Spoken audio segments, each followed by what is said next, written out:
በጣም እኔ ኃጢአተኛ ስለሆንኩ ለራሴ አልጸልይም አንተ ጸልይልኝ የሚል ሰው ገጥሟቸዋል። አሁን እንዲህ አይነት ሰው ሰበበኛ ነው ላለመጸለይ ምኑን ቅድመ ሁኔታ እያስቀመጠው ኃጢአተኛነቱን። ግን እኮ ክርስቶስ ከላይ ከሰማያት ወርዶ በምድር ሲመላለስ ጻድቃንን ሊጎበኛቸው ሳይሆን ምኖችን ሊያድናቸው ነው የመጣው። ማንም ሰው ከኛ መካከል ኃጢአት የለብኝም ብሎ መናገር እንደዚህ ብሎ መናገሩ ራሱ ኃጢአት። እኔ ምንም ኃጢአት አልሰራውም ማለት ራሱ እሱ ራሱ ኃጢአቱ። ኃጢአት ሰንሰለት ልንደርስበት ከምንችለው በጣም ብዙ ነገሮች ሊያርቀን የሚችል ብቻ ሳይሆን እንድንመስለው ከተፈጠርነው ከእግዚአብሔር የሚያሸሸን ነገር ምንድነው? ኃጢአት የምርጫ ውጤት ነው። ኃጢአት የምርጫ ውጤት። ኃጢአትን ያሰራው አንድ ሰው የምርጫ ውጤት ነው። አባቶቻችን ደግሞ ሲጨምሩ ኃጢአት የምርጫ ውጤት ሳይሆን መርጦ ለሚሰራው ሰው ደግሞ ኃጢአት የትግል ውጤት ይሆንበታል ይላል። ምርጫውን ያልተጠነቀቀ ሰው ኃጢአት ለመስራትም ጽድቅ ለመስራትም ያለውን አማራጭ መርጦ ጽድቁን ከመስራት ይልቅ ኃጢአትን ለመስራት እየመረጥን ከሆነ ነገ ዛሬ የመረጥነው ኃጢአት ነው ነገ ላይ በግድ የሚያሰራ። ትልቁ ተአምር እኔና እናንተ ለራሳችን ማድረግ የምንችለው ራሳችንን ማየት ስንችል እንደው ቢቻል ኖሮና ጊዜ ቢኖረን እውነቴን እንምላችሁ 1-2 ደቂቃ ሰው ለሞተ ሰው የህሊና ጸሎት ያርግ ይላል አይደል? እስቲ ራሳችሁን ለ1 ደቂቃ እዩ። የኃጢአት ክፋቷ ይሄ ስትሰራ ዋጋ የምታስከፍላት መስል ስትሰራ ጣፋጭነቷ እስከ ዘላለም የሚዘልቅ ነው የሚመስለው። ግን በሰራነው ቅጽበት ያቺኑ የኃጢአት ጣዕም ትጠፋና ምሬቷ እየተሰማን ይመጣ። ንስሐ መንገባው እውነት እግዚአብሔር ነው ወደነው ነው ፈርተነው ነው? ወደነውማ ሊሆን አይችልም። አብዛኞቻችን ድክመታችን እኮ እሱ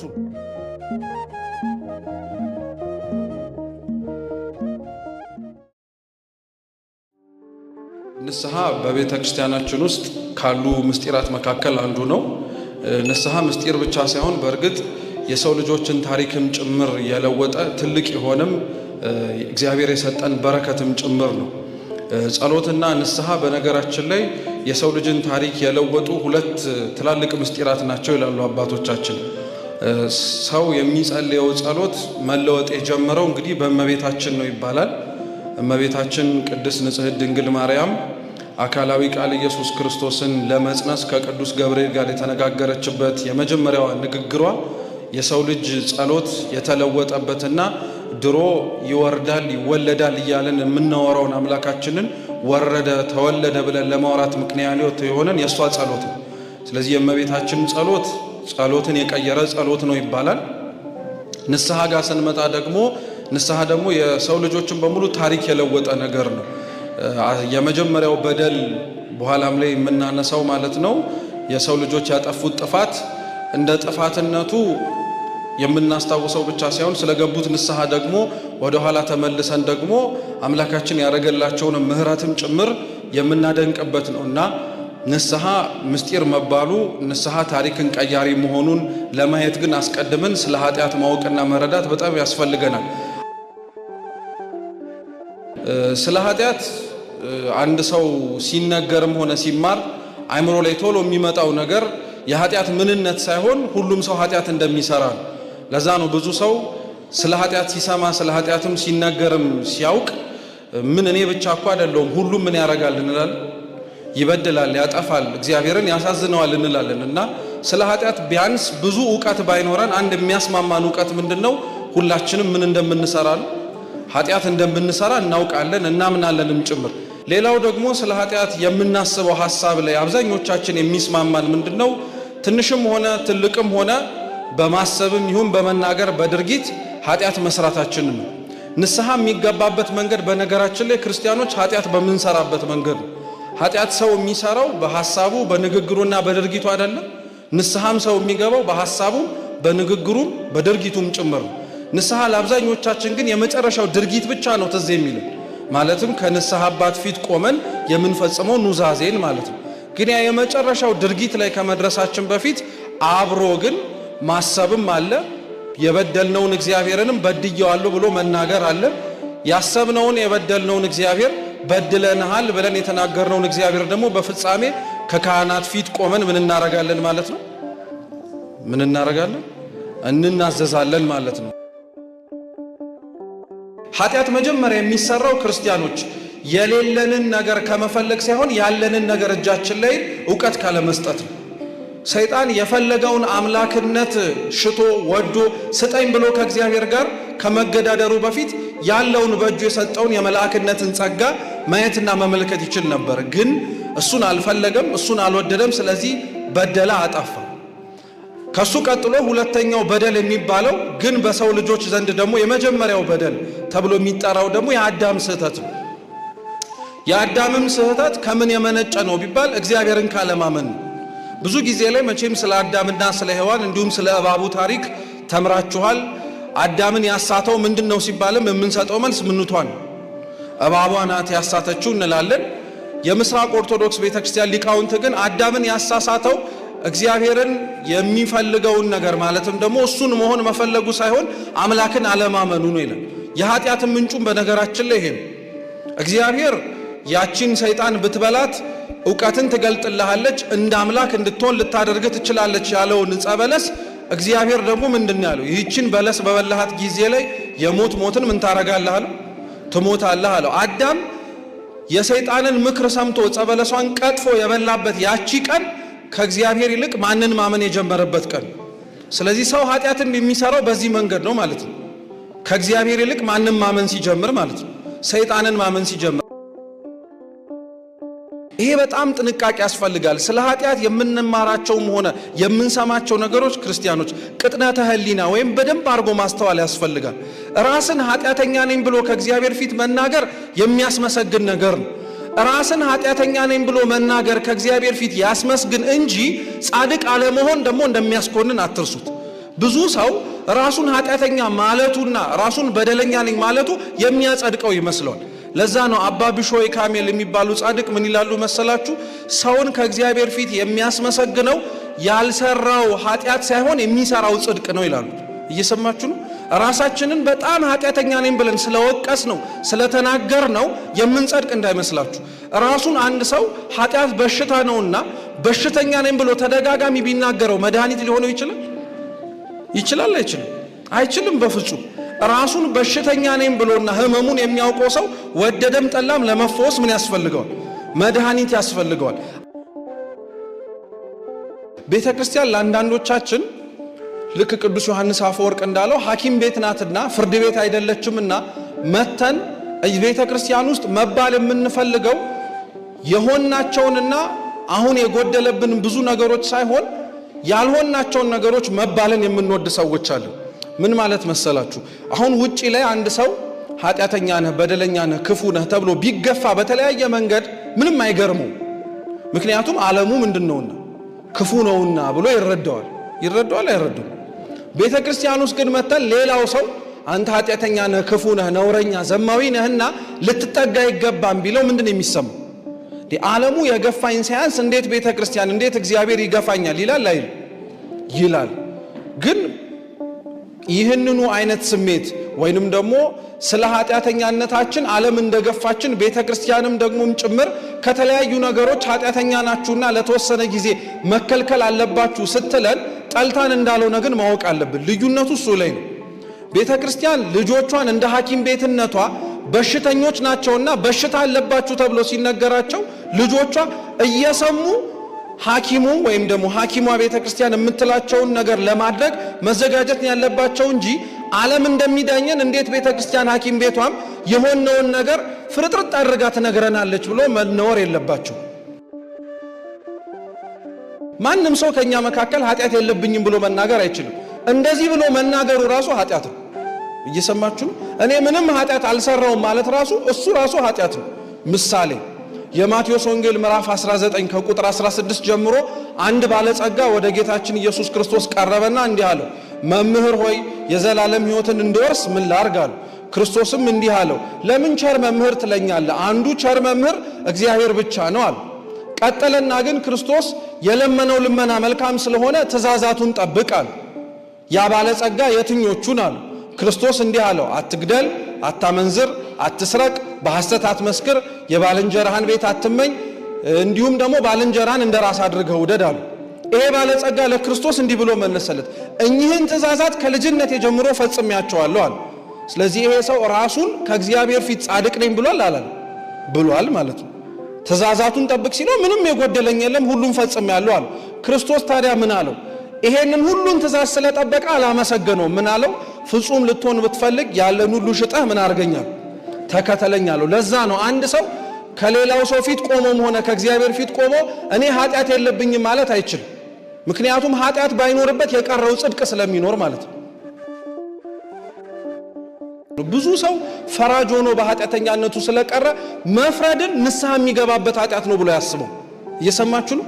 ልክ አሁን የሌላ ሰው ኃጢአት ስትሰሙ እገሌማ በጣም በደለኛ ነው ብሎ መናገሩ የሰራውን ኃጢአት ልክ ጸሐፊት አብርቶ ይሄ ነው እኮ በደሉ እንደማለት አድርጎ ነው የሚያስበው እንጂ ማንኝ እኔን ፈራጅ ያደረገኝ እኔ ውስጥ ስንት የተከመረ ነገር እያለ የሌላውን በደል አይቼ ፈራጅ ሆንኩት ማንኝ ግን አንል።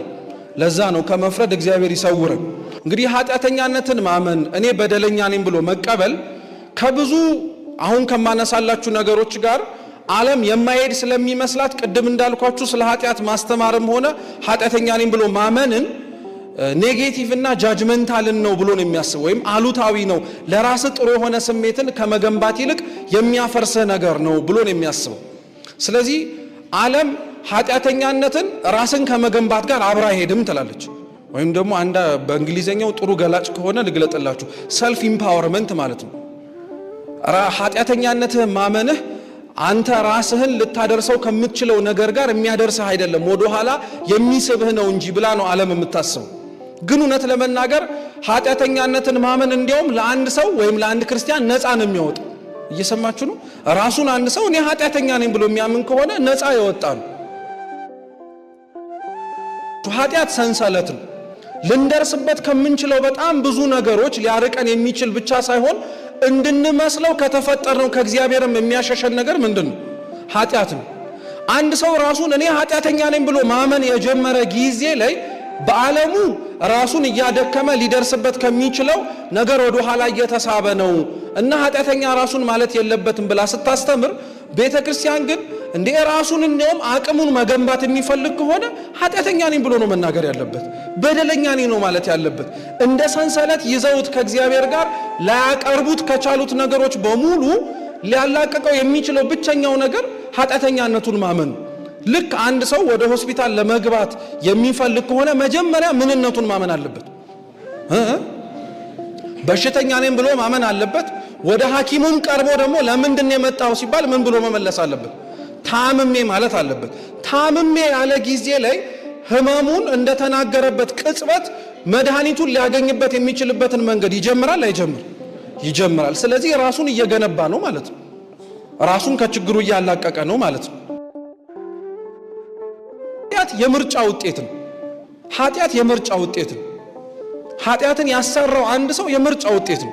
አባቶቻችን ደግሞ ሲጨምሩ ኃጢአት የምርጫ ውጤት ሳይሆን መርጦ ለሚሰራው ሰው ደግሞ ኃጢአት የትግል ውጤት ይሆንበታል ይላሉ። ስሙ በደንብ። ኃጢአት ምርጫ ሲሆን አዳምና ሔዋንን አስታውሷቸው። አዳምና ሔዋን አንስተው ቀጥፈው የበሉትን ዕፀ በለስ ተገደው ነው የቀሰፉት ወይስ መርጠው ነው የቀሰፉት? መርጠው ነው አይደል ቀጥፈው የበሉት? ነው አይደለም? መርጠው ቀጥፈው ከበሉት በኋላ ከዛ በኋላ ሲሰሯቸው የነበሩት ኃጢአቶች ግን መርጠው የሚሰሯቸው ብቻ ሳይሆን ኃጢአት ወደ ሰውነታቸው ዘልቃ ስለገባችና ባህሪያቸው ስለጎሰቆለ ተገደው የሚያደርጉት ኃጢአት ሆነባቸው። እየሰማችሁ ነው? ተገደው የሚያደርጉት ሆነ። ግን የሰው ልጅን ኃጢአት ከገነት በኋላ ስትመለከቱት እየቀነሰ ነው እየጨመረ ነው ሄዱ? አዎ፣ መርጠን የምንሰራው ኃጢአት ክርስቲያኖች ክፋቱ ምን መሰላችሁ? ነገ ራሱ ኃጢአቱ ግድ ብሎን እንድንሰራው ያደርገናል። ለዛ ነው ምርጫችንን በጣም መጠንቀቅ አለብን የሚባል። ምርጫውን ያልተጠነቀቀ ሰው ኃጢአት ለመስራትም ጽድቅ ለመስራትም ያለውን አማራጭ መርጦ ጽድቁን ከመስራት ይልቅ ኃጢአትን ለመስራት እየመረጥን ከሆነ ነገ ዛሬ የመረጥነው ኃጢአት ነው ነገ ላይ በግድ የሚያሰራን። ለዛ ነው ብዙ ሰው ንስሐ ለመግባት ሲመጣ ይሄንን ኃጢአት ማቆም አቃተኝ ሲል ሰምታችሁ አታውቁ? ያንን መጀመሪያ ሲሰራው የነበረው ኃጢአት መርጦት ነበር። አሁን የመረጠው ኃጢአት ግን ግዴታ ሆነበት። በቃ ያለሱ መኖር እንደማይችል እስኪመስለው ድረስ ሰውነቱ ላይ የማይላቀቅ እንደሆነ ትልቅ ስር እንደሰደደ ነገር ሆኖ ይሰማል። ትልቁ ተአምር እኔና እናንተ ለራሳችን ማድረግ የምንችለው ራሳችንን ማየት ስንችል። እንደው ቢቻል ኖሮና ጊዜ ቢኖርን እውነቴን እምላችሁ 1-2 ደቂቃ ሰው ለሞተ ሰው የህሊና ጸሎት ያርግ ይላል አይደል? እስቲ ራሳችሁን ለ1 ደቂቃ እዩት። የቱ ጋር እንዳላችሁ ከእግዚአብሔር ፊት ለመፈለግ እስኪሞክሩ። አሁን በዚህ ቅጽበት እግዚአብሔር ፊት መቆም የምንችል አይነት ሰዎች ነን እኛ? ነን አይደለንም። አሁን ራሳችሁን ስታዩት እዚህ ቦታ መቀመጥ የማይገባን አይነት ሰዎች ነን ብለን ከሰው ፊት ለመቆምም አይገባንም የምንል ሰዎች ከሆነን ሁላችንም ልክ ነን። ምክንያቱም ከሰው ፊት አለመቆማችን እንደሚያሸማቅቀን ሁሉ ዛሬ ከሰው ፊት መቆሙን የማናፍር ሰዎች ደግሞ ነገ ከማን ፊት መቆማል? ከእግዚአብሔር ፊት መቆማል። የኃጢአት ክፋቷ ይሄ ነው። ስትሰራ ዋጋ የምታስከፍል አትመስልም። ስትሰራ ጣፋጭነቷ እስከ ዘላለም የሚዘልቅ ነው የሚመስለው። ግን በሰራነው ቅጽበት ያቺኑ የኃጢአት ጣዕም ትጠፋና ምሬቷ እየተሰማን ይመጣል። ለዛ ነው ይህንኑ ኃጢአት ሰው መላቀቅ የሚችልበትን መንገድ ደግሞ እግዚአብሔር አምላክ ንስሐ የሚለውን ምስጢር ለሰው ልጆች ሰጣቸው። ሰው ይላሉ አባቶቻችን ስለዚህ ራሱን ከሰይጣን የሚለየው ንስሐ በመግባት ብቻ ነው። ኃጢአት ሰርቶ ንስሐ የማይገባ ሰው ቢኖር እንደ ሰይጣን ነው። ምክንያቱም የሰይጣን አሁንም ድረስ ኃጢአቱ እግዚአብሔርን እሆናለሁ ብሎ መመኘቱ ብቻ እንዳይመስላችሁ። ይሄንን መመኘቱንማ እንኳን እኮ ይሁዳም ያስቆሮቱ ከ12ቱ አንዱ በጌታ ደቀ መዛሙርት እግር ስር የነበረውም እኮ ይሄንኑ ተመኝቶት ነበር። ከሱ እንዲያውም የባሰው የሰይጣንን ኃጢአትም ከፍ አድርጎ የሰራው ይሁዳ ነው። አሳልፎ ጌታውን በስንት ብር ነው የሸጠው? የይሁዳ ትልቁ ኃጢአቱ ግን ክርስቶስን በ30 ብር አሳልፎ መሸጡ አልነበር። ከሸጠው በኋላ ንስሐ ለመግባቱ ቢገባ ኖሮ እግዚአብሔር ይምረዋል አይምረው? ይምረዋል በደንብ አድርጎ። ምንም ጥርጥር እንኳን ነበረው። የእግዚአብሔር ምህረት አባ ጊዮርጊስ ሲናገር ልንቀምሰው ልንመረምረው ማንችለው ጥልቅ ነው። በፍጹም ሊደረስበት አይችልም። የእግዚአብሔር ምህረት የሚደንቀውም ለዛ ነው። በእኛ ጭንቅላት መማር የለባቸውም ብለን የምናስባቸው ሰዎች አሉ የሉ? እነዚህ ሰዎች እንኳን ምህረት ይቀርና እግዚአብሔር ራሱ አሁኑኑ ነው የሚፈርድባቸው የምንላቸው ሰዎች አሉ። እነሱን ግን እግዚአብሔር ምን ማድረግ ይችላል? መማር ይችላል፣ ይምራልም ጭምር። ምህረቱ ጥልቅ እንደሆነ ነው ማሰብ መቻል ያለብን። ንስሐ መንገባው እውነት እግዚአብሔር ነው ወደነው ነው ፈርተነው? ፈርተነው ነው። ወደነውማ ሊሆን አይችልም። አብዛኞቻችን ድክመታችን እኮ እሱ ነው። እግዚአብሔር የሚወደድ አምላክ ነበር፣ የሚፈራ አልነበር። አትፍሩት ማለት አይደለም እኮ ግን መበደላችንን አውቀን ወደሱ ለምህረት ስንመጣ ወደነው ነበር መምጣት የነበረብን እንጂ የሚያስገባንን የሲኦልን እሳት እያየን አልነበር። ብዙ ሰው ለዛ ነው ንስሐ ለምንድን ነው የምትገባው ሲባል እንዴ ወዳጄ ማን ሲኦል መግባት ይፈልጋል ይላል። ሲኦል እኮ ግን የተፈጠረው ለኛ አልነበረም። አይገርማችሁ? ለሰይጣንና ለመለክተኞቹ በተዘጋጀ በመለኮት እሳት እንዳትቃጠሉ አይደል የሚለው ካህኑ ሥርዓተ ቅዳሴያችን ላይ። ለኛ አይደለም የተፈጠረው። ለማንና ለማን? አይገርማችሁም? እኛ እግዚአብሔርን የምንታዘዘው ለኛ ያልተፈጠረውን ነገር እያየን እየፈራን። ለዛ ነው ንስሐን በቁመናው በትርጉሙ ደረጃ ብትመለከቱት ንስሐ መጸጸት ነው ይባላል። ስለሰራነው ነገር እግዚአብሔርን ማሳዘናችንን አስበን ማረን ማለታችን። ሁለተኛው ንስሐ የአእምሮ ለውጥ ነው። የምን ለውጥ አልኳችሁ? አዎ የአብዛኞቻችን ንስሐ ከንግግር ባለፈ ለምንድነው ለውጥ የማያመጣው የምንል ከሆነ ቼንጅ ኦፍ ማይንድ ያስተሳሰብ ለውጥ ስለሌለን። ለዛ ነው ብዙ ሰው ንስሐም ከገባ በኋላ ንስሐ መግባቱን እኮ ተደጋጋሚ ገባዋለሁ ግን ለውጡን እኔ ራሴ ላይ አላየውም ይላል። እማያየው ንስሐውን ስለገባና ስላልገባ ሳይሆን በንስሐ ውስጥ እሱ የተለወጠ ምን ስለሌለው አስተሳሰብና አእምሮ ስለሌለው። ብዙ ሰዎች ኃጢአታቸውን ለመናዘዝ ኑዛዜ እያደረጉ ትላንትና የሰሩትን መልካም ስነ ምግባራት ያስታውሳቸዋል። ለምሳሌ በጣም በጎ የሚያደርግ ከሆነ ገንዘቡን የሚያፈስ ከሆነ ብዙ ለቤተ ክርስቲያን ጉልበቱን የሚሰጥ ዕጣን ጧፍ ዘቢብ የሚያስገባ በተለያየ አገልግሎት የሚሳተፍ ሰው ሲሆን ልክ ኑዛዜ ለመናዘዝ ሲገባ ኃጢአቱን እንደሚናዘዘው አብሮ የሰራቸውን መልካም ስራዎች ይናገራል። ዓላማው ምን ለማድረግ መሰላችሁ ይላል ቅዱስ ቄርሎስ፣ የሚሰማውን የካህኑን ኑዛዜ ግራ ለማጋባት ነው ይላል። ጽድቁንና ኩነኔውን እኩል ይነግረውና አንተ መዝነው እንደማለት ነው። እየሰማችሁ ነው? የሰራውን ጥሩ ነገር ይዘረዝርለትና እቺንም አርጌ ነበረ ያው እቺንም ክፉ ነገር ሰርጂ አይ አንተ ችግር የለም ይሄን ሁሉ ጥሩ ነገር አድርገ እግዚአብሔር ምንም አይልህም ስላረከው ጥሩ ነገሮች ደግሞ እግዚአብሔር ምህረት ያደርግልሃል መባልን ይፈልጋል። ስለዚህ አብዛኛው ሰው የሰራውን ጽድቅ ስራ አብሮ ይናዘዛል። ልክ አይደለም።